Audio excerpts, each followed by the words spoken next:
Aujourd'hui, on va parler des 6 erreurs courantes qu'il faut absolument éviter pour maximiser ta chance d'avoir une admission sur le Campus France. Hello, moi c'est Amadou. Si tu es nouveau sur cette chaîne, bienvenue à toi.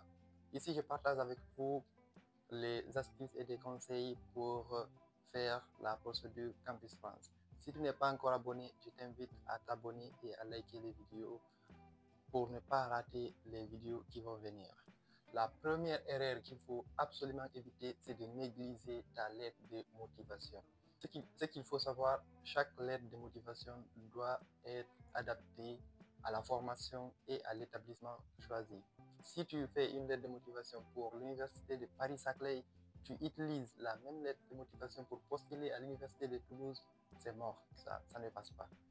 La deuxième erreur qu'il faut éviter, c'est de choisir un programme qui n'a pas de lien avec votre projet professionnel ou bien à ce que vous êtes en train de faire. Je vous donne un exemple. Imagine que tu as eu un bac scientifique, un bac sciences mathématiques, tu postules en droit. Ou bien tu as fait un bac sciences sociales, c'est-à-dire bac L, tu postules en informatique, ça ne passe pas. Ou bien tu es en train de faire une licence en géographie et tu postules en licence biologie ou informatique en France, ça ne passe pas. Il faut que ça soit cohérent votre projet professionnel. La troisième erreur que beaucoup font encore, c'est d'oublier de regarder les prérequis des écoles. Vous savez, toutes les écoles, il y a des prérequis. Lors des choix des formations sur la plateforme, vous verrez un onglet prérequis. Il faut toujours vérifier les prérequis pour voir si tu respectes leurs prérequis pour postuler. Sinon, c'est avoir un refus en avance. Il faut toujours regarder les prérequis parce qu'il y a des écoles qui demandent les tests de langue ou bien des niveaux des, des moyennes. Par exemple, ils disent minimum, il faut que tu aies 12 de moyenne pour postuler. Et si toi, tu sais que tu as 10 de moyenne, tu postules là-bas, déjà, c'est foutu. La quatrième erreur que beaucoup font, c'est d'envoyer un dossier incomplet ou bien inexact.